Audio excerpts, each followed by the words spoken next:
Gold, trusted gold buyers. మీరు తాకట్టు పెట్టిన బంగారాన్ని విడిపించి ఈ రోజు ఉన్న మార్కెట్ ధరకు కొనబడను.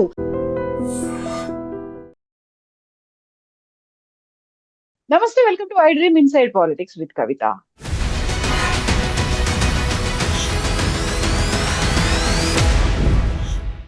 ఎలక్షన్ రిజల్ట్స్ వచ్చేసాయి. వెస్ట్ బెంగాల్ కమలం వశమైపోయింది.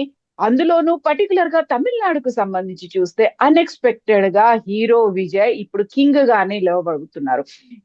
నెక్స్ట్ ఏం జరుగుతుంది అనుకునేటువంటి ఆ టెన్షన్ నుంచి ఒక కంప్లీట్ పిక్చర్ క్లారిటీ వచ్చినట్టేనా? ఓటర్లు ఏం చూసి ఆలోచించి ఓటేశారు, ఎవరి మేనిఫెస్టోలు ఎటున్నాయి, ఎందుకని ప్రభుత్వాల మీద అంత వ్యతిరేకత, సీఎంలు కూడా వెనకబడిపోయేటువంటి పరిస్థితి వచ్చింది. మనతో పాటుగా ఉన్నారు foundation for democratic reforms founder doctor Jayaprakash Narayana గారు. సార్ నమస్తే. నమస్తే కవిత. సార్, ఇప్పుడు 4 స్టేట్లు, ఒక కేంద్ర పాలిత ప్రాంతం, ఈ 5 ఉన్నటువంటి రిజల్ట్స్ లో మోస్ట్ ఇంట్రెస్టింగ్ గా అనిపించింది ఏ స్టేట్ రిజల్ట్ సార్? ఏ రిజల్ట్ అలా అనిపించింది మీకు? మీరు అన్నట్టుగా తమిళనాడు. మిగతావన్నీ కూడా ఏ పార్టీ నెగ్గినా ఏ పార్టీ నెగ్గకపోయినా కూడా మౌలికంగా మనం అనుకున్న రాజకీయం కొనసాగుతుంది. కేరళ ఉందనుకోండి, గత 60-70 ఏళ్ళుగా ప్రతిసారి ఒకసారి అధికారంలో ఉంటే తర్వాత ప్రతిపక్షంలో ఉంటారు. ఈసారి నిజంగా 2 సార్లు వరుసగా మార్క్సిస్ట్ పార్టీ అధికారంలో ఉంది. అదే ఆశ్చర్యకరం. ఇప్పుడు కాంగ్రెస్ పార్టీ ఆధ్వర్యంలో యూడీఎఫ్ వచ్చింది, దానిలో ఆశ్చర్యమేం లేదు. మరి అస్సాం బీజేపీ ప్రభావం వచ్చిన దగ్గర నుంచి వాళ్ళే గెలుస్తున్నారు. ఇప్పుడు ఈసారి కూడా గెలుస్తారని అందరూ ఊహించారు. పెద్దగా దానిలో ఆశ్చర్యమేం లేదు. పాండిచ్చేరి చిన్న రాష్ట్రం, కేంద్రపాలిత ప్రాంతం, అక్కడ బీజేపీ ప్రభావంలో అనుకున్నట్టుగా చేర్చారు, పెద్ద తేడా లేదు. అలాగే పశ్చిమ బెంగాల్ బీజేపీ అధికారంలోకి వచ్చినా కూడా ప్రధాన పార్టీలు 2గా బీజేపీ ఉన్నది, 2లో 1గాను. మరి ఉన్న పార్టీ 15 ఏళ్ల పాటు రాజ్యం అయింది ఇప్పటిదాకా మమతా బెనర్జీ నాయకత్వంలో. ఆవిడ మార్క్సిస్ట్ పార్టీ ఏ రకం పంథాన్ని అనుసరించిందో వాళ్ళని దింపేసిన అదే పంథాన్ని ఆవిడ అనుసరించింది. ఆర్థిక ప్రగతి, మౌలిక సదుపాయాలు, ఆర్థిక క్రమశిక్షణ, పెట్టుబడులు, దీని మీద దృష్టి పెట్టలే పెద్దగా. మరి ఇంతకాలం ఆలోచన చేయడమే ఆశ్చర్యం. ఎందుకంటే బెంగాలీలు చాలా ముందు చూపు ఉన్న మనుషులు. బట్ బెంగాల్లో కూడా ఆర్థిక ప్రగతి వస్తుందన్న ఆశతో ఓటు వేశారు. వస్తుందో లేదో బీజేపీ రుజువు చేయాలి రేపోతుంది. ఇవన్నీ పెద్ద ఆశ్చర్యాన్ని కలిగించవు, ఏ పార్టీ నెగ్గినా ఏ పార్టీ నెగ్గకపోయినా. తమిళనాడు ఆశ్చర్యం కాదు, దిగ్భ్రాంతికరమైన ఫలితం. నిజంగా చెప్పాలంటే మనకేమిటంటే, మనం అందరం కూడా నమ్మింది మన ఎన్నికల వ్యవస్థలో first past the post system అంటాం. అంటే పోటీలో ఆ గుర్రం, ఏ గుర్రం ముందుంటే ఆ గుర్రం గెలిచినట్టు, కొద్దిగా వెనకున్న గుర్రం ఓడిపోయినట్టు. అలాంటి ఎన్నికల వ్యవస్థలో పోటీ ప్రధానంగా 2 ప్రధాన పక్షాల మధ్య ఉంటుంది. 3వ పార్టీకి విజయం దాదాపు అసాధ్యం. అరుదుగా ఎప్పుడు విజయం వస్తుందంటే వాటిలో 2 ప్రధాన పార్టీలు, ఒక పార్టీ ప్రజల మనసులో అంతరించింది అనుకోండి, అప్పుడు విజయం వస్తుంది. ఉదాహరణకు ఆంధ్రప్రదేశ్లో కాంగ్రెస్ పార్టీ అంతరించింది రాష్ట్ర విభజన తర్వాత, కాబట్టి వైకాపా వచ్చింది అక్కడ. అట్లాగే ఢిల్లీలో ఒక 15 ఏళ్ల పాటు నిజంగా మరి షీలా దీక్షిత్ మంచి పరిపాలన ఇచ్చినా కూడా ఢిల్లీ కేంద్రపాలిత ప్రాంతంలో ఆనాడు దేశంలో ఉన్న పరిస్థితుల్లో అవినీతి మొత్తానికి కాంగ్రెస్ ఆలావలం అన్న భావన కలిగి ఢిల్లీ ప్రజల మనసుల్లో కాంగ్రెస్ పార్టీ తుడిచిపెట్టుకుపోయింది, ఆపొచ్చింది. పంజాబ్లో అకాలీదళ్ అలాగే తుడిచిపెట్టుకుపోయింది, ఆపొచ్చింది. అలా కాకుండా 2 బలమైన పార్టీలు, చాలా లోతైన పునాదులు ఉన్న పార్టీలు పోటీ పడుతున్నప్పుడు ఒక కొత్తగా 3వ పార్టీ ఇంత అనూహ్యంగా 2 పార్టీలని కిందకు తోసేసి అధికారం చేపట్టడం అన్నది దేశ చరిత్రలో మొట్టమొదటిసారి. అందున తమిళనాడులో భయంకర దుష్పరిపాలన ఉంది, మరి అభివృద్ధి జరగలేదు, సంక్షేమం అందలేదు అన్నది వాస్తవం కాదు. తమిళనాడు గత సంవత్సరంలో కూడా 11% ఆర్థిక అభివృద్ధి సాధించింది. రియల్ గ్రోత్ రేట్ 10.8% అన్నారు. తమిళనాడు దేశంలో పారిశ్రామికీకరణకి కేంద్రంలో ఒకటి. మ్యానుఫ్యాక్చరింగ్, ఆటోమొబైల్ సెక్టర్ తీసుకోండి, ఈ మధ్య వచ్చిన ఐఫోన్ లాంటివి తీసుకోండి, లేకపోతే గార్మెంట్ సెక్టర్ తీసుకోండి, లేబర్ ఇంటెన్సివ్గా ఉన్నటువంటి పరిశ్రమ. తమిళనాడు దేశంలో అత్యధిక పట్టణీకరణ ఉన్నటువంటి రాష్ట్రం, 55% పట్టణ జనాభా. పెద్ద రాష్ట్రాల్లో ఎక్కడ దాని దరిదాపుల్లో లేరు. తమిళనాడులో బలంగా సంక్షేమ పథకాలు సమర్థంగా అమలు చేస్తున్నారు మొట్టమొదటి నుంచి కూడా. అంచేత తమిళనాడులో ప్రత్యేకంగా అక్కడ భయంకరమైన పరిపాలన ఉంది, ప్రజల మనసుల్లో చాలా దుగ్ధం అన్నది, కోపం ఉంది 2 పార్టీలు అని చెప్పడానికి ఆస్కారం లేదు. అలాంటి పరిస్థితుల్లో ఈ మార్పు వచ్చిందంటే మనం ఊహించినంతగా ఈ సమాజంలో మార్పు వస్తున్నది. ముఖ్యంగా యువతరంలో, దళిత వర్గాలలో, అణగారిన వర్గాలలో ఆర్థిక ఫలాలు కొంత అందుతున్నా కూడా మా బతుకు సంగతి ఏమిటి, మాకు అవకాశాలు అనుకున్నంత వేగంగా రావట్లేదని చెప్పిన ఒక ఆకాంక్ష, ఆశ అక్కడ ఉన్నది, అసంతృప్తి ఉన్నది.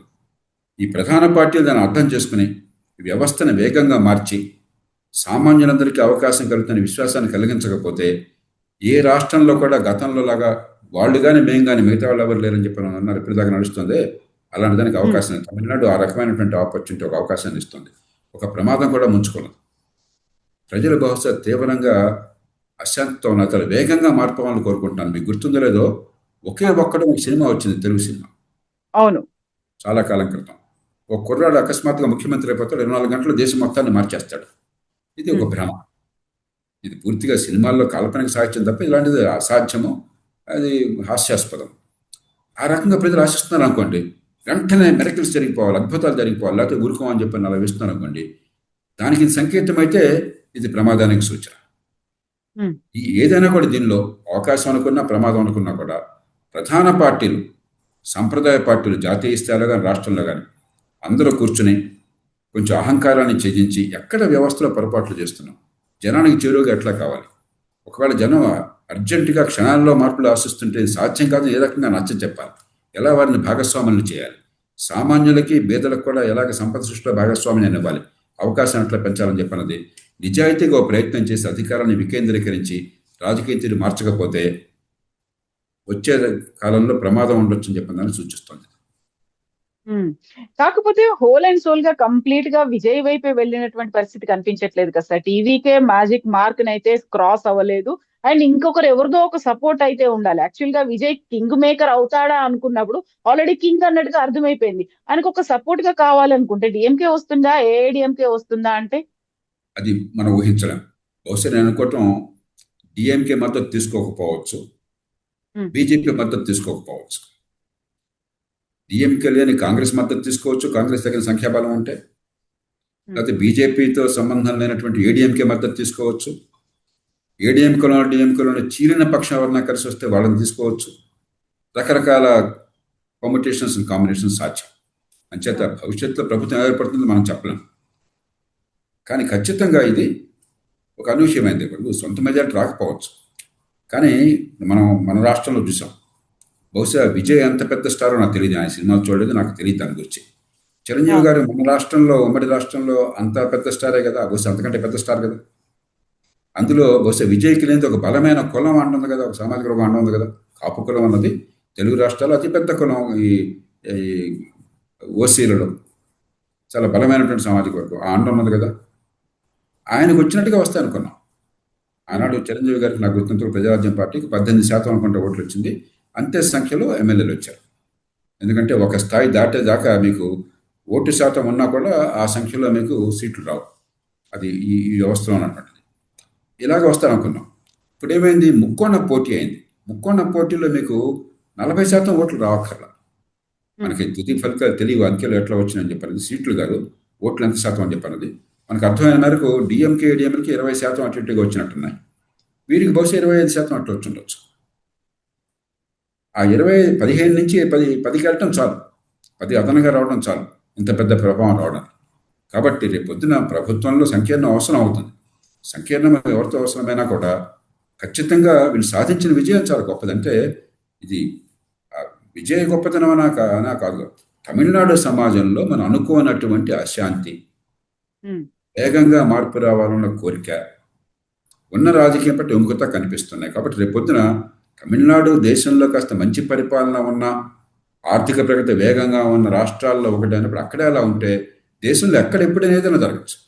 తెలంగాణలో జరగచ్చు, ఆంధ్రప్రదేశ్లో జరగచ్చు, ప్రతి రాష్ట్రంలో జరగచ్చు. ఇప్పటిదాకా 2 ప్రధాన పార్టీలు ఇట్లా గట్టిగా ఉన్నారు, మధ్యలో దూరేటువంటి సందు లేదు ఎవరికి అని చెప్పి అనుకున్నాం. అదే ప్రభావాన్ని మనం చూసాం. ఎంత గట్టి ప్రయత్నం చేసినప్పుడు లోక్సత్తా చేసి ప్రయత్నం చేయొచ్చు, లేకపోతే ప్రజారాజ్యం చేయొచ్చు, మరొకరు చేయొచ్చు, పవన్ కళ్యాణ్ గారు చేయొచ్చు. ఒక స్థాయి నుంచి ప్రభావాన్ని చూపెట్టలేకపోయినారు. ఎక్కడ ప్రభావం వచ్చింది? ఆంధ్రప్రదేశ్లో ఐకాపా ఎప్పుడు వచ్చింది? కాంగ్రెస్ పార్టీ పతనమైంది జనం మనసు నుంచి.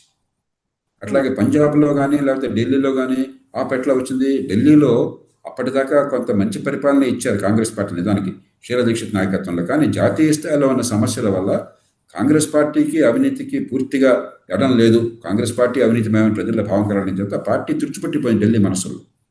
పంజాబ్లో అకాలీదళ్ తుడిచిపెట్టిపోయింది. కాబట్టి ఒక పార్టీ ప్రధాన పార్టీ అంతర్ధానం అయితే ఇంకో పార్టీ రావడానికి సాధ్యం. అలా కాకుండా రావడం అనేది అనూహ్యమైనటువంటి సంఘటన. అంటే ఖచ్చితంగా ప్రజల్లో మనం ఊహించిన దానికంటే అసంతృప్తి ఎక్కువ ఉన్నది. సోషల్ మీడియా యుగంలో ప్రజలు అద్భుతాలు ఆశిస్తున్నారు. ఈ నేపథ్యంలో మనం రాజకీయ వ్యవస్థ పరిణతి చూపెట్టి అహంకారాన్ని వదిలి ప్రజల ఆకాంక్ష అనుగుణంగా వ్యవస్థల మార్పులను చూపెట్టి ప్రజలను ఆకట్టుకోవాలి. లేకపోతే మన దేశం బయట మన చుట్టుపక్కల ఉన్న దేశాల్లో శ్రీలంకలో చూసాము, నేపాల్లో చూసాము. ఒక విప్లవం తర్వాత లక్షలాది మంది రోడ్డు మీదకి వచ్చి ప్రభుత్వాన్ని బలవంతంగా దింపిన తర్వాత అనూహ్యమైన మార్పులు వచ్చినాయి. అనురాగ్ దిశనాయక వచ్చినా కూడా జనతా విముక్తి పరిమాణ పేరుతో శ్రీలంకలో, లేకపోతే బాలన్ షా వచ్చినా కూడా ఆర్ఎస్పి రాష్ట్రీయ స్వతంత్ర పార్టీ పేరుతో కొత్త పార్టీ పేరుతో అద్భుతంగా నేపాల్లో ముగ్గురు ప్రధానమంత్రి వచ్చినా కూడా అక్కడ పరిస్థితులు వేరు. తమిళనాడులో ఆ పరిస్థితులు లేవు. కాబట్టి తమిళనాడు జరిగింది, లేకపోతే ఇంక దేశంలో ఇంకోచోట జరగడం లేదు, ఎక్కడైనా జరగచ్చు. ప్రధాన పార్టీలు, జాతీయ పార్టీలు, ప్రాంతీయ పార్టీలు మేలుకొని ఎట్లా ప్రజల ఆకాంక్ష అనుగుణంగా రాజకీయాన్ని మార్చాలి. ఈ డబ్బుల పంపిణీ, ఈ తాత్కాలిక సంక్షేమము, ఈ కుటుంబాలు, కులాలు ఇదే రాజకీయంగా చేస్తున్నాయి ఏ పార్టీ వచ్చినా కూడా. దీనికి అతీతంగా నిజమైన ప్రజల జన రాజకీయాన్ని తీసుకొస్తాము, అధికారాన్ని వికేంద్రీకరిస్తాము, ప్రజల్ని భాగస్వామ్యం చేస్తాము, ప్రజల్ని విశ్వాసంలో తీసుకుంటామనే వ్యవస్థను తీసుకొస్తున్నామనే నమ్మకాన్ని కలిగించకపోతే ఎక్కడైనా ఇలాంటి జరిగే సాధ్యం ఉండదు. సార్, తమిళనాడులో వస్తున్నటువంటి లేటెస్ట్ డెవలప్మెంట్ ని బట్టి చూస్తూ ఉంటే అక్కడ మాజీ సీఎం స్టాలిన్ ఓడిపోయారు, టీవీకే అభ్యర్థి గెలిచారు, 9,000 ఓట్ల మెజారిటీతో ఆయన గెలిచారు అంటే స్వయంగా సీఎంఏ ఓడిపోవడం. పార్టీ అంటే పోవడం ఒకటే, లేకుంటే గవర్నమెంట్ మారిపోయింది అనుకుంటే సీఎం కి కూడా ఇప్పుడు ఎదురుగా ఉన్నటువంటి అభ్యర్థి సరికొత్త పార్టీ నుంచి వచ్చినటువంటి అభ్యర్థి, ఆయన చేతిలో ఓడిపోయారు అంటే ఏం నేర్చుకోవచ్చు సార్ దాని నుంచి? అంటే కవిత, ప్రజాస్వామ్యానికి ఉన్న గొప్పతనమే. ప్రజాస్వామ్యంలో ఎన్ని రకాల విమర్శలు చేసిన ప్రజాస్వామ్యాన్ని గురించి ఎన్నికల ఫలితాలు వచ్చే రోజున ఒకసారి వినమ్రతాభావం మనందరికీ వస్తుంది. ఈ సామాన్య ప్రజలు చాలా మందికి అక్షరజ్ఞానం లేకపోవచ్చు, లోకజ్ఞానం అందకపోవచ్చు, కొందరు నిరుపేదలు కావచ్చు. కానీ వాళ్ళు తలుచుకుంటే ఓటలు బళ్ళు అవుతాయి, బళ్ళు ఓటలు అవుతాయి. ఏ ముఖ్యమంత్రి అయినా, ఏ ప్రధానమంత్రి అయినా సరే నేను గొప్పవాడిని కాబట్టి ఇక్కడ కూర్చున్నానన్న అహంకారం అంటే అది రాచరికానికి తగ్గింది, కానీ ప్రజాస్వామ్యానికి కాదు. ఈ ప్రజలు ఏదైనా సాధించగలరు శాంతియుతంగా, నిశ్శబ్దంగా, రెండో కంటి తెలియకుండా. ఎన్నికలకు ముందు ఎవరన్నా కూడా స్టాలిన్ ఈ ఎన్నికల్లో తన నియోజకవర్గం ఓడిపోతారని ఊహించారా? లేదు. అందులో టీవీకే చేతులతో ఊహించారా? అంటే ఎంత నిశ్శబ్దంగా చేశారు. టీఎంకేకి యంత్రాంగం లేదా, డబ్బులు లేవా, ప్రచారం లేదా? అంచేత మొట్టమొదటి మనం గుర్తించాల్సిన ప్రజాస్వామ్యం అనేది అద్భుతమైన వ్యవస్థ. ప్రజాస్వామ్యంలో ఏదైనా సాధ్యం. రెండవది గుర్తించాల్సింది, ప్రజల్లో ఒకసారి అసంతృప్తి గూడు కట్టుకున్న తర్వాత మనుషులు వీళ్ళ వాళ్ళని చూడరు, మంచి చెడు కూడా చూడరు. ఉదాహరణకి మన ఆంధ్రప్రదేశ్లో వైకాపాని ఓడించారు. నిజంగా వైకాపాలో ఓడిన వాళ్ళల్లో కొందరు చాలా మంచి వాళ్ళు ఉన్నట్టు నేను విన్నాను. నిజాయితీ పరులు, సమర్థులు, మంచివాళ్ళు, ప్రజా సంక్షేమాన్ని కోరేవాళ్ళు. గెలిచిన వాళ్ళలో ఉన్నారు కొంతమంది. కానీ ఒకసారి ఆ భావం వచ్చిన తర్వాత ఇక మంచి చెడు విచక్షణ ఉండదు. ఒక స్వీప్ అంటాం, ఆ తుడిచిపెట్టడంలో మంచివాళ్ళు ఓడిపోవచ్చు, చెడ్డవాళ్ళు నెగ్గొచ్చు. చాలా ప్రభావం ఉండే పేరున్న వాళ్ళు ఓడిపోవచ్చు, పేరు లేని వాళ్ళు నెగ్గొచ్చు. బహుశా ఇవాళ విజయ్ పేరుతో ఎన్నికయ్యే వాళ్ళలో 190 మంది ఆ మనిషి ఎవరో ఓటర్లకు తెలిసి ఉండదు, ఆ రాష్ట్ర ప్రజలకు తెలిసి ఉండదు, ఆ మనిషి మొహాన్ని చూసి పేరు చూసి ఎవరు ఓటు వేసి ఉండరు.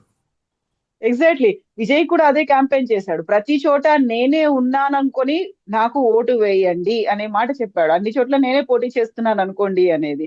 సో ఇక్కడ మిగతా రాష్ట్రాలతో పోలిస్తే తమిళనాడులో రీజనల్ పార్టీలే పోటీలు పడ్డాయి. నేషనల్ పార్టీ రీజనల్ పార్టీతో కలిసి ఒక అలయన్స్ గా వచ్చింది.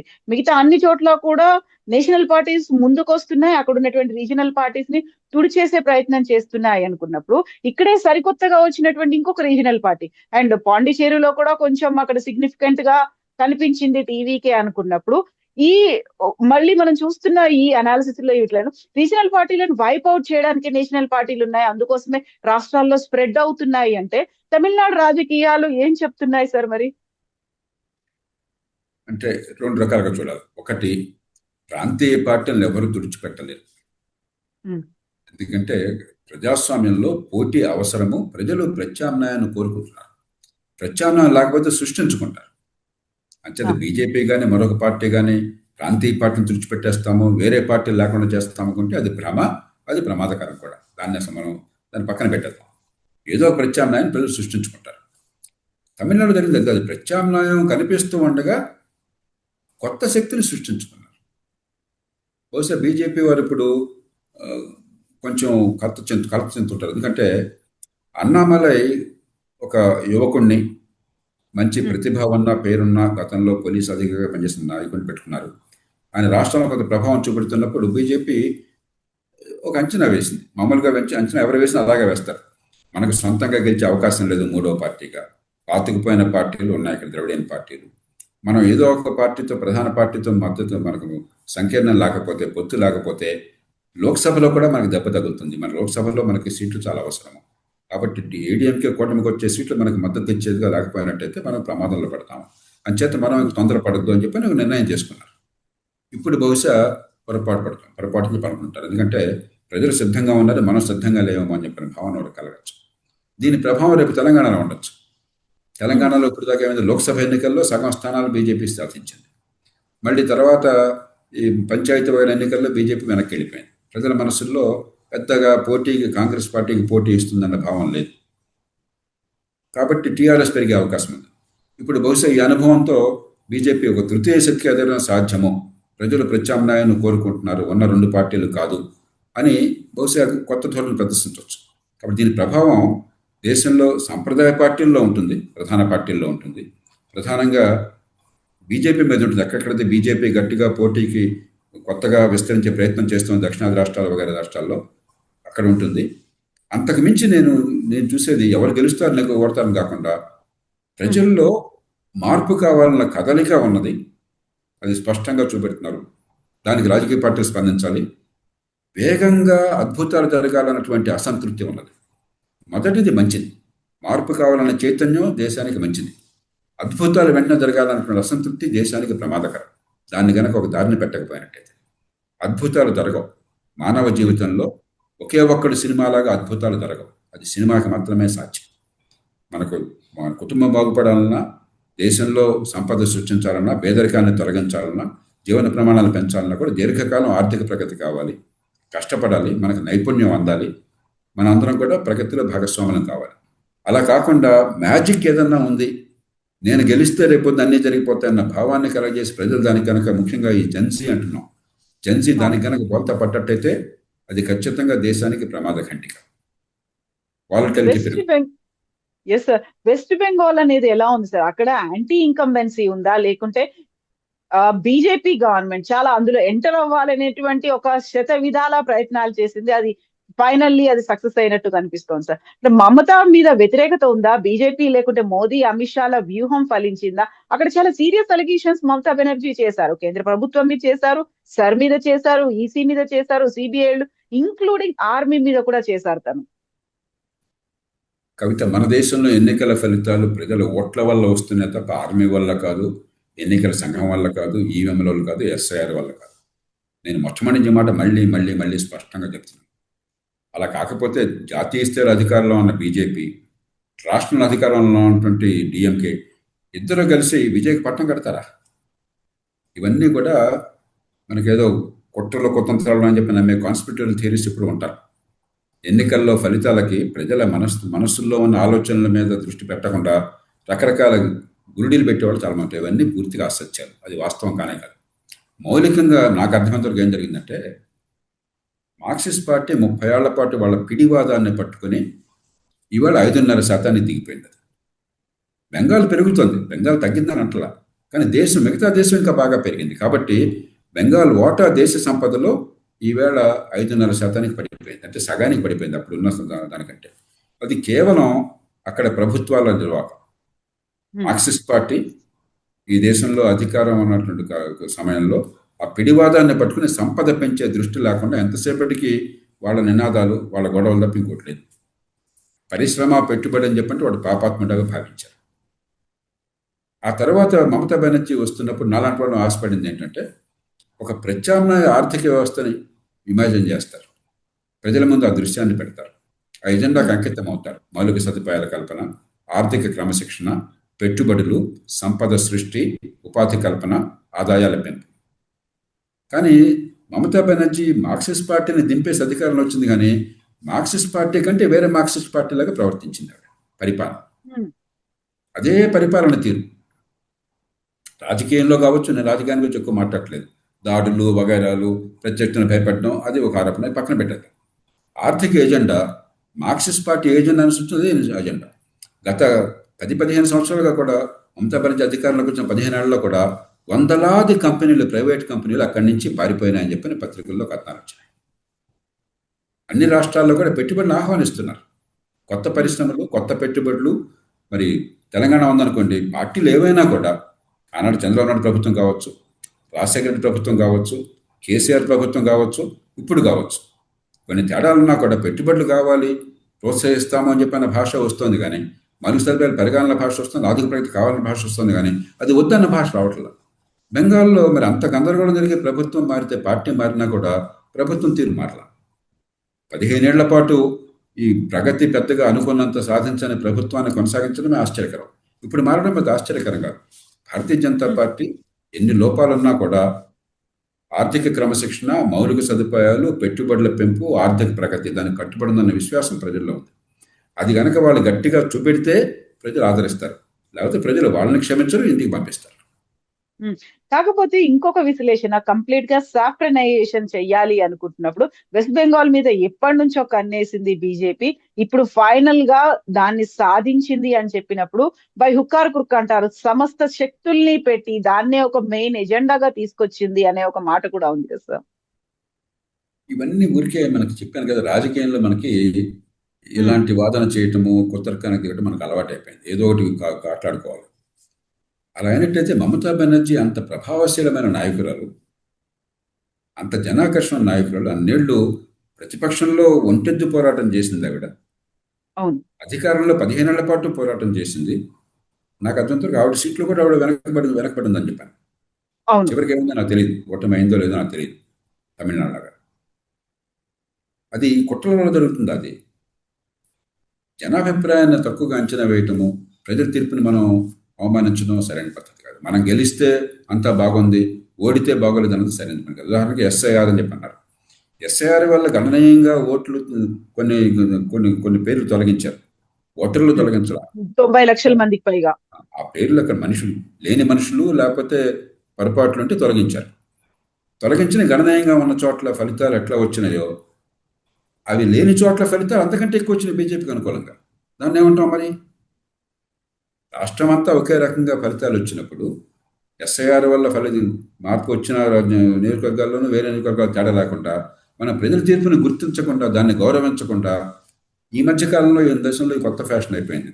ఓడిపోతే ఎలక్షన్ కమిషన్లో ఓడిపోయాను, లేకపోతే రిగ్గింగ్ వల్ల ఓడిపోయాను, ఈవీఎంలో ఓడిపోయాను అంటే నేను ఒక్కడనే జీవితంలో శాశ్వతంగా అధికారంలో ఉండడానికి దేవుడు నాకు ఆదేశించాడు, నాకు అధికారం ఇచ్చాడు, నా జన్మ హక్కు అన్న భావన చూపెడుతున్నారు. ఇది ప్రజాస్వామ్యానికి అవమానం. ఏ పార్టీ అనేది, బీజేపీ కావచ్చు, కాంగ్రెస్ కావచ్చు, టీఎంసీ కావచ్చు, టీఆర్ఎస్ కావచ్చు, మరో పార్టీ కావచ్చు, వినమ్రత పాటించాలి, ఎన్నికల ఫలితాలను సరిసావహించాలి. ఎక్కడ ప్రజల ఆకాంక్షలకు అనుగుణంగా చేయలేకపోయినా, ఎక్కడ పొరపాటుని సరిదిద్దుకుంటే ప్రజలు గౌరవిస్తారు. అది సరైన రాజకీయం. ఎలక్షన్స్ ముందే వచ్చినటువంటి స్పెషల్ ఇంటెన్సివ్ రివిజన్ కావచ్చు, ఆ తర్వాత వచ్చినటువంటి ఉమెన్ రిజర్వేషన్ బిల్లుకు నియోజకవర్గాల పునర్విభజన, దీనికి లింక్ పెట్టి వాటిని నల్ల చట్టాలు అని వాయిస్ రేస్ చేసినటువంటి ఇద్దరు సీఎంలు, ఒకరు మమతా బెనర్జీ, ఒకరు స్టాలిన్. ఈ ఇద్దరు పరిస్థితి, వాళ్ళ పార్టీలు ప్రభుత్వం పోయింది, పార్టీ కూడా ఓడిపోతోంది, ఒకరు ఓడిపోయారు, ఇంకొకరు వెనకంజలో ఉన్నారు అనుకున్నప్పుడు సో కేంద్ర ప్రభుత్వం తీసుకొచ్చిన దానికి ఒక కంప్లీట్ గా ఈ రెండు రాష్ట్రాలు సపోర్ట్ చేశాయా, అది వాళ్ళకి బలంగా మారిందా, వీళ్ళని వ్యతిరేకించాయనుకోవాలి సార్? అక్కడ లోకల్ గా కేంద్ర ప్రభుత్వం తీసుకొచ్చినటువంటి పథకాల మీద, కార్యక్రమాల మీద ఈ రాష్ట్రాల సపోర్ట్ ఉందా? ప్రజలు యాక్సెప్ట్ చేస్తున్నారా? మౌలికంగా నాకు ఆర్థిక ప్రగతి సరిగ్గా ఉందా లేదా, దానికి బాట వేస్తున్నారు, అదే కనిపిస్తుంది ఇక్కడ ఏజెంట్. అంతేగాని ఎస్ఐఆర్ వల్ల కాదు, లేకపోతే పార్లమెంట్లో బిల్లు తేవడం వల్ల కాదు, ఆ బిల్లు వ్యతిరేకించడం వల్ల కూడా కాదు, దాని ప్రభావం కూడా ఏం లేదు. ప్రజల్లో అటు రెండు పక్కల పడలేదు. ఇవన్నీ ఊరికే వాళ్ళు రకరకాల ఎత్తుగడలో ప్రయోగించారు తప్పితే వాటి ప్రభావం ఎన్నికల ఫలితాలు లేదు. మిగతా అన్ని రాష్ట్రాల్లో చాలా హేతుబద్ధంగా ఏమాత్రం రాజకీయాన్ని సరిగ్గా విశ్లేషించినా కూడా మనకు అర్థమయ్యే రీతిలో ఉంది. తమిళనాడు ఒక అనూహ్యమైన ఫలితం, దాని గురించి లోతుగా మనం శోధించాలి. ఈ ప్రజల ఆకాంక్షలు, ప్రజల బహుశా అత్యాశలు కూడా కావచ్చు. అత్యాశలు ఉదాహరణకు ఒక 64,000 కోట్ల రూపాయలు, 70,000 కోట్ల రూపాయలు అదనంగా అక్కడ ఈయన విజయ్ ఇచ్చినటువంటి హామీల ప్రభావం ఉంటుంది. ఇప్పటికే సంక్షేమం బలంగా ఉన్న రాష్ట్రాలు, కాస్త కూస్త మంచి పరిపాలన ఉన్న రాష్ట్రం, మిగతా రాష్ట్రాలు అనేది కాదు. కాబట్టి అక్కడ అత్యాశ కూడా కావచ్చు ప్రజలు, వేగంగా శరవేగంగా మెరుకులు జరగాలని కోరిక కూడా ఉండొచ్చు. మిగతా రాష్ట్రాల్లో ఫలితాలన్నీ కూడా మనం నిజాయితీగా ఆలోచిస్తే అవన్నీ కూడా మామూలు రాజకీయ మోసలో ఉన్నాయి, ప్రజల ఆకాంక్షలను ప్రతిబింబిస్తున్నాయి. Yes, sir. Thank you so much, sir. Thank you for giving us time, sir. Thank you, sir. Thank you.